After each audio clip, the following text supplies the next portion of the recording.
Welcome. I'm Doug Morgan, and you're listening to Uncommon Sense, where we hunt for the truth in the topics you're not supposed to talk about, Christianity and politics.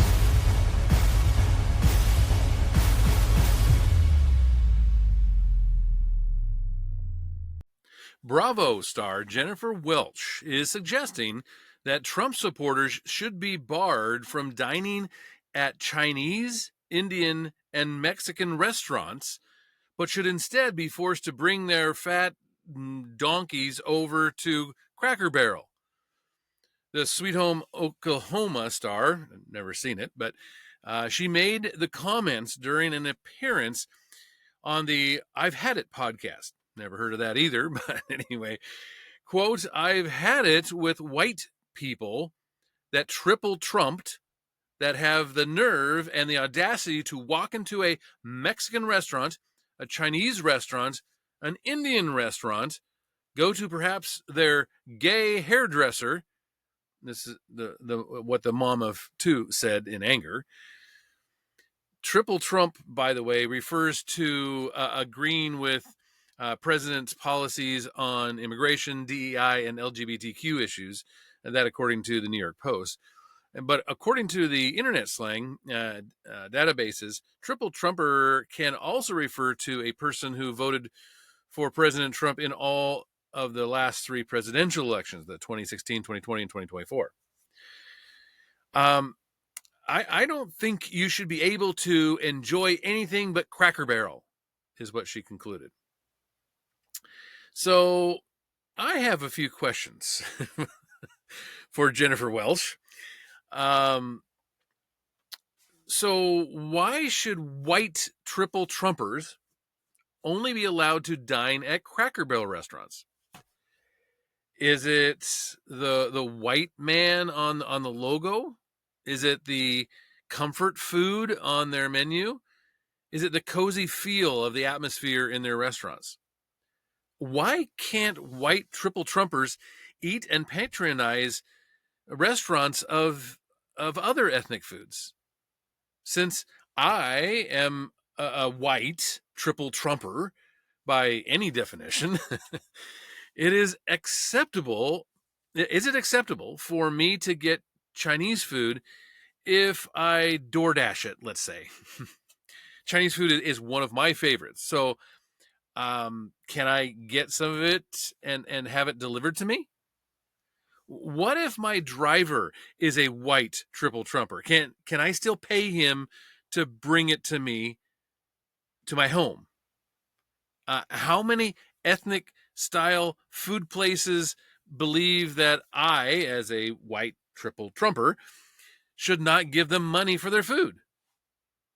Are they prepared for that kind of loss of business, do you think?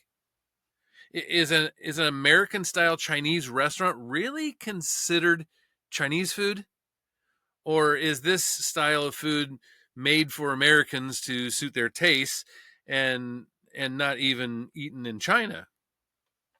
And if so, if it is this another sign of white colonization, and thus no one should ever do business with any Chinese restaurant other than, let's say, a hot pot style restaurant or something?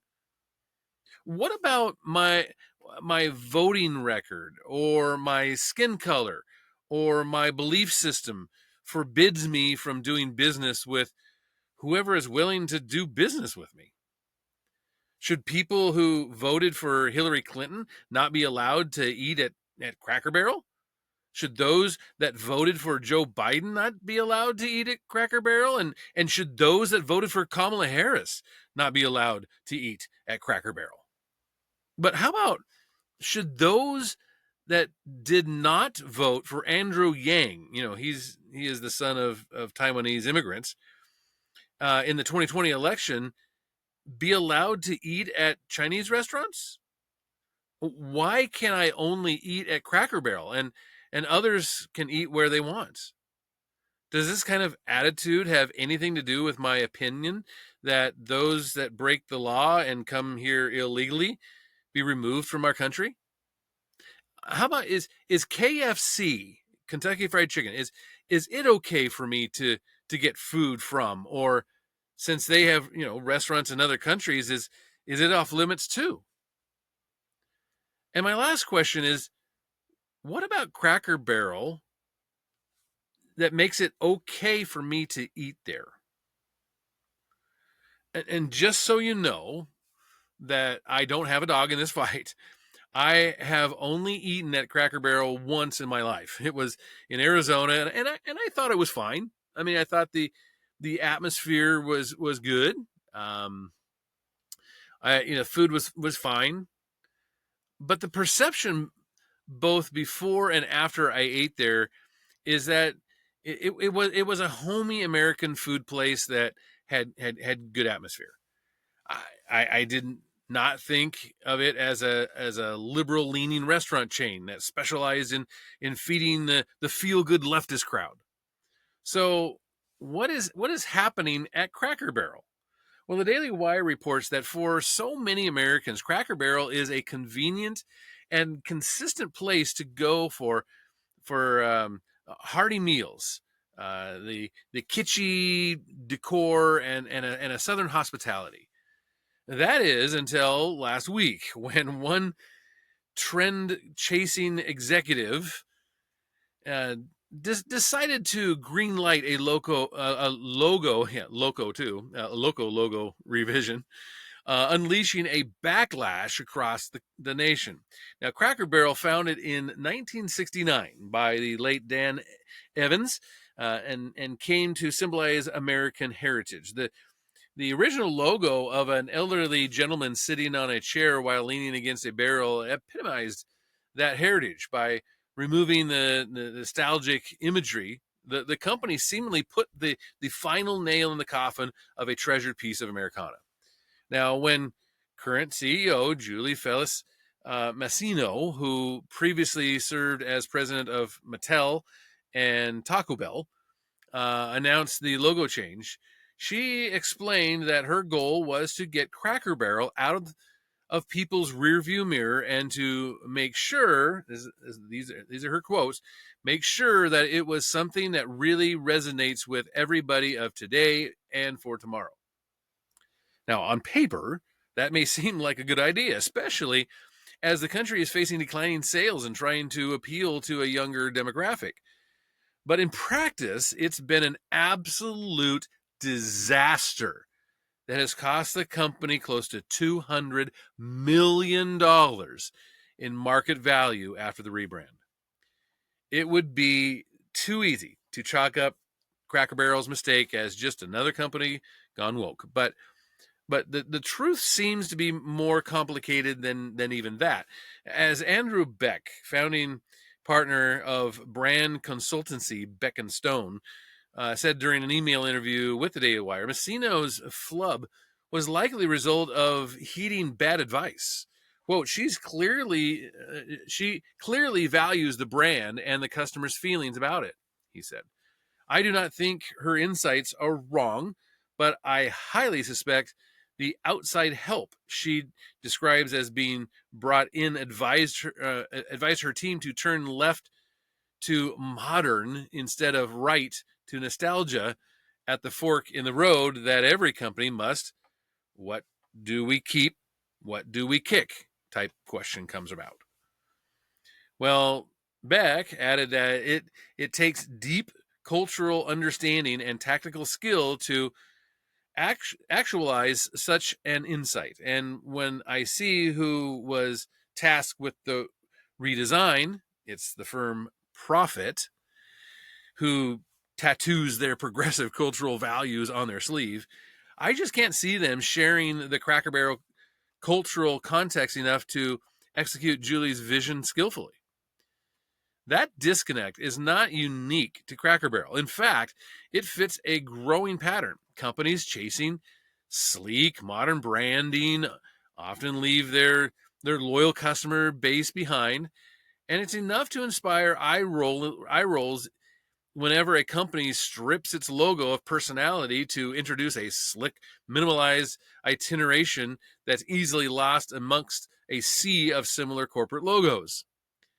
Quote, it is a byproduct of a general decline of the customer experience in the Western world for these middle market service companies, these rebrands are meant to signal a positive change, but because of the lack of imagination and ingenuity on the part of their consultants, who are supposed to be experts on these matters, the sanitized, sterile aesthetics of their environments and the communications become reminders to the customer that the company's better days are behind it, Beck said.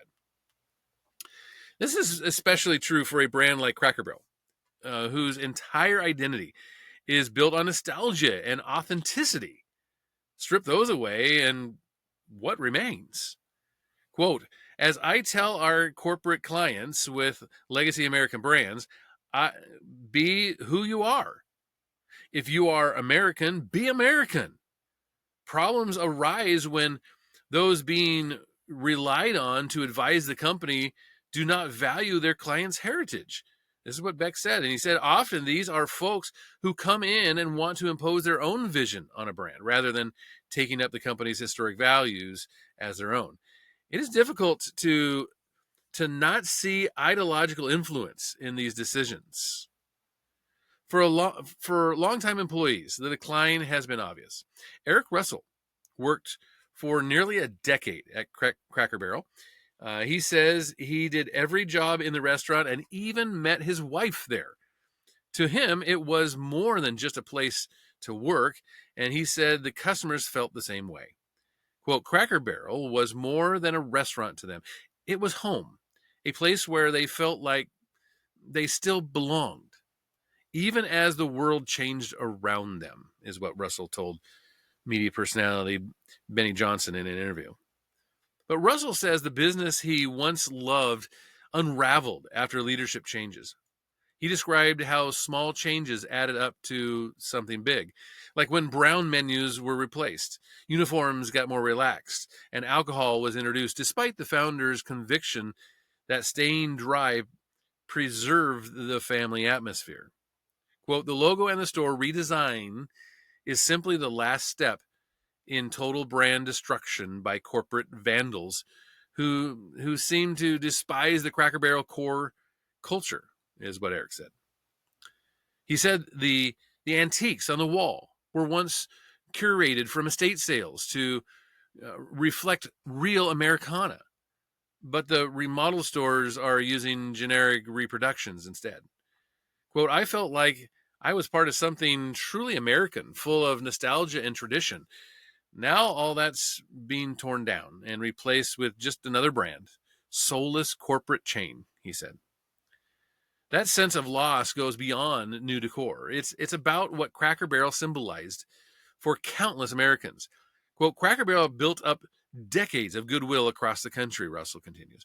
He said, we often referred to ourselves as America's front porch after the iconic long storefront filled with rocking chairs and checkerboards where guests would wait to be seated. Each store I worked in felt slightly different, a reflection of their communities. For Beck, the lesson here is for businesses not to confuse modernization with progress. All management is change management. A business must deal with change consistently. What is valuable and what is not? Misidentifying those value propositions often because of cultural blind spots on the part of a brand expert is often at the heart of the failure to manage change. When asked if he thinks Cracker Barrel is having a Bud Light moment, Beck disagreed, saying the better comparison is Jaguar. And this is interesting. The Jaguar, the legacy car brand, recently rebranded with an ultra modern, futuristic, kind of weird thing that was mocking mercilessly. It's been mocked mercilessly for it. He said, quote, Bud Light became a meme based on a single can. He said that the larger business itself was strong and remained so. But Jaguar was a disaster from a business point of view. A struggling company with a storied brand but neglected product going through big changes, jumping the shark, sealing a fate that was not inevitable rather than changing it. Quote, I feel this is another Jaguar unless there is a course of correction on the aesthetics and communications across the board, Beck said. Right now, it is only confirming what the customer base already feared was happening, not exciting them at the prospect of a revived product. I have high hopes that Julie Massino, who has a good reputation with her board, sees this and will do what needs to be done. For now, the America's Front Porch that Eric loved looks more like another franchise trying to appease consultants instead of remaining a place where families gather and make memories. The food is different, the atmosphere is sterile, and the iconic logo is gone. What made Cracker Barrel special is slipping away, and the backlash from customers is proof. The irony is that in this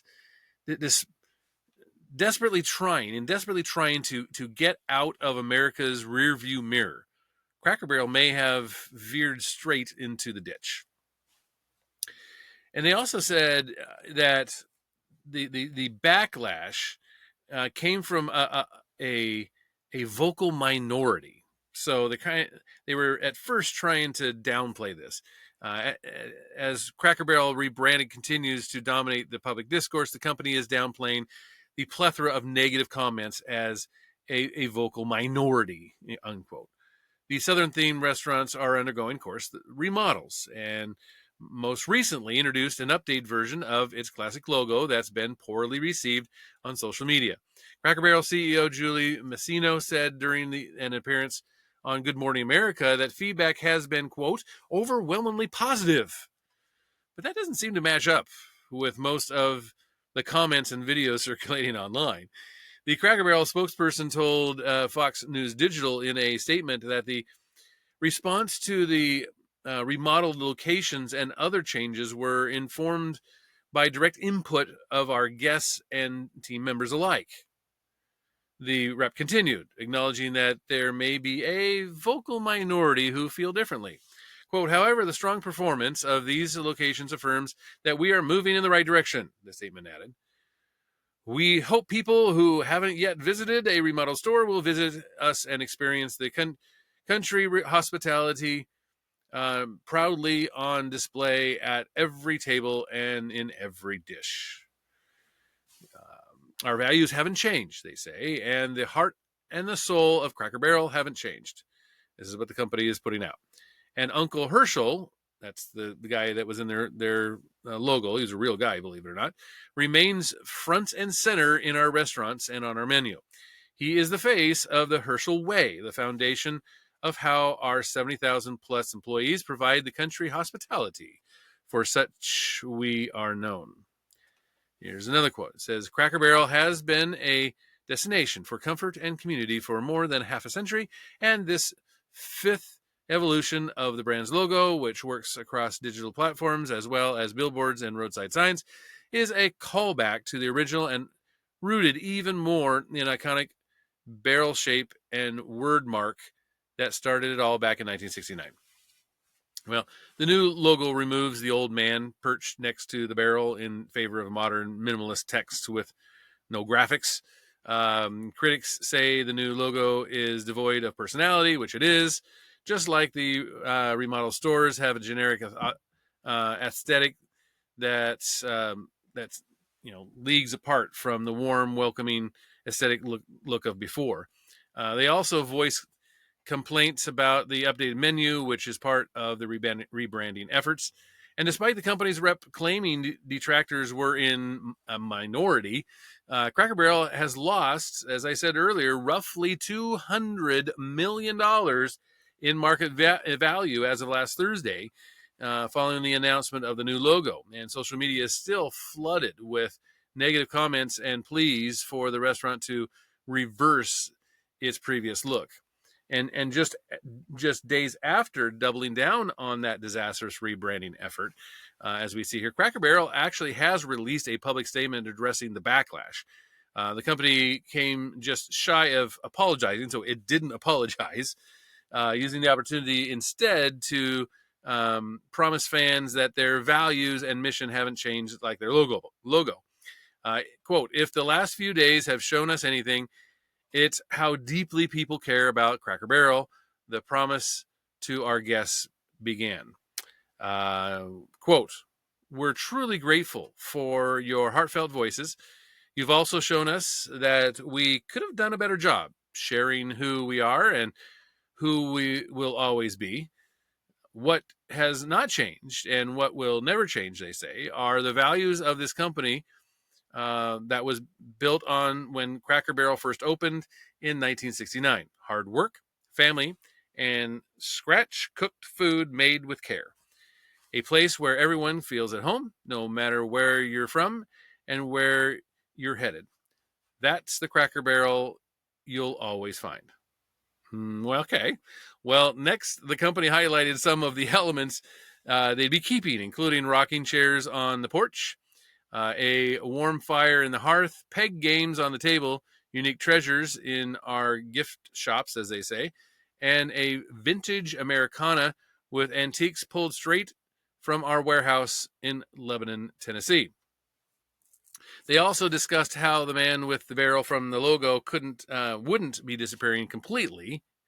Quote, Uncle Herschel will still be on our menu.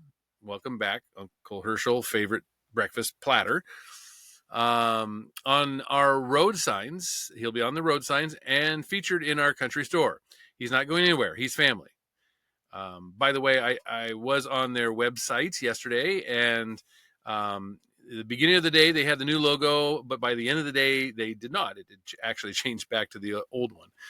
The statement said, we know we won't always get everything right the first time, but we'll keep testing, learning, and listening to our guests and employees. At the end of the day, our promise is simple. You'll always find comfort, community, and country hospitality here at Cracker Barrel. All right. So now you've seen where they went wrong and what they're trying to do to try to fix it.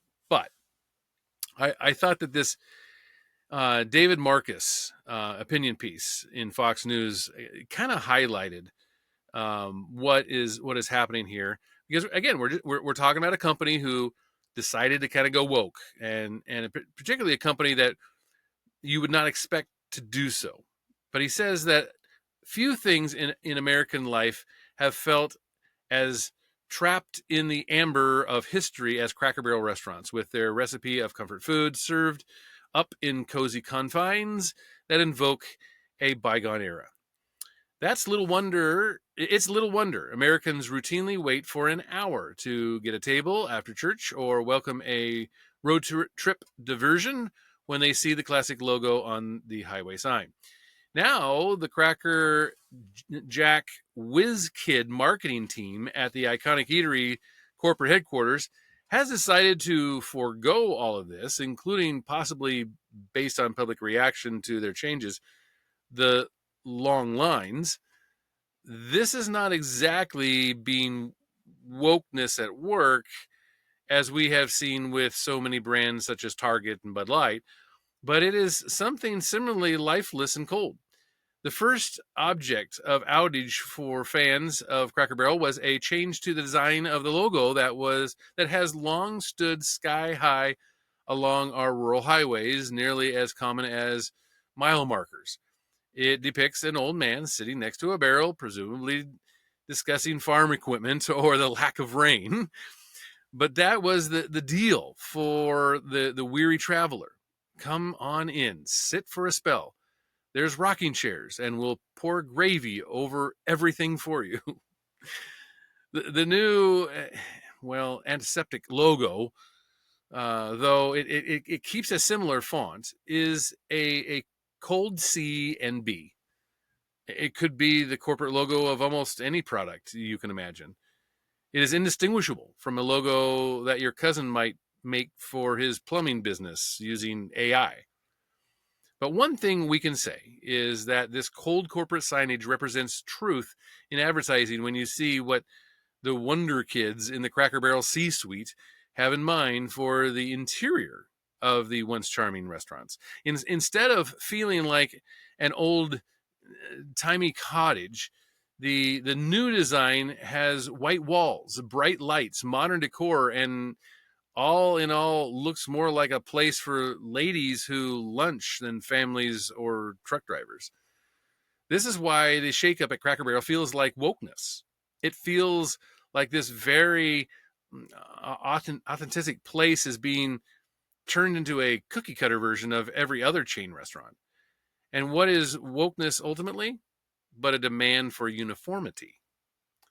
There is no spark of life in wokeness. This is why the woke chant in unison, repeating each other like mindless drones, or not individuals at least, but inseparable from the cause, the hive. Similarly, there is no life in this bright white, just reimagining of Cracker Barrel. The pace of change in American life is frantic on almost every front, and there are fewer and fewer things we can enjoy exactly the way we did 30 or even 15 years ago. It seems every day we awake to a world that we recognize less. It is possible that Cracker Barrel brand has been struggling. In my travels, he says, I've frequented a few, and after breakfast, I can't say they tend to be packed, but a rebrand doesn't have to erase the core of what customers love about the place. I have no doubt that these changes to Cracker Barrel were focus grouped and product tested. They were surveyed and maybe even AI assisted. But just as is true for many pollsters and politicians, they see the signal, but they don't hear the music. The music of Cracker Barrel has always been a dim but forceful hum, punctuated by a baby's cry or a bout of laughter from some darkened corner. It is as predictable and soothing as a Norman Rockwell painting, a solid, unchanging experience. But not anymore.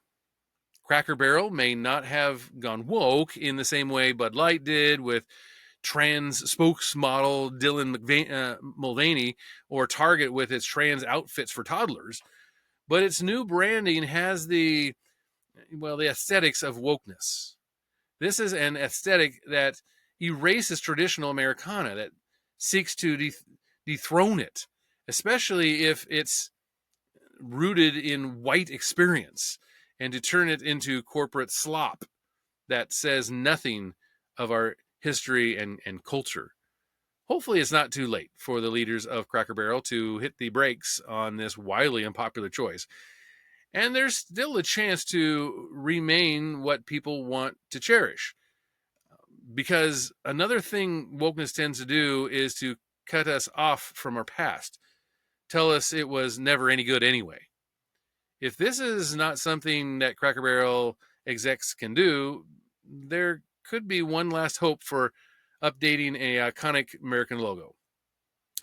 Replace the old man next to the barrel with Sydney Sweeney. It just might work.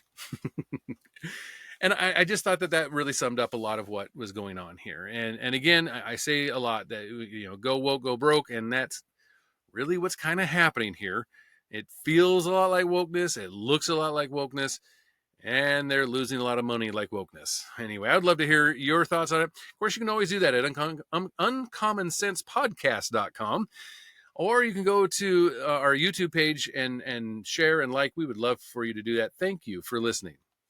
This podcast is a production of Morganite Communications.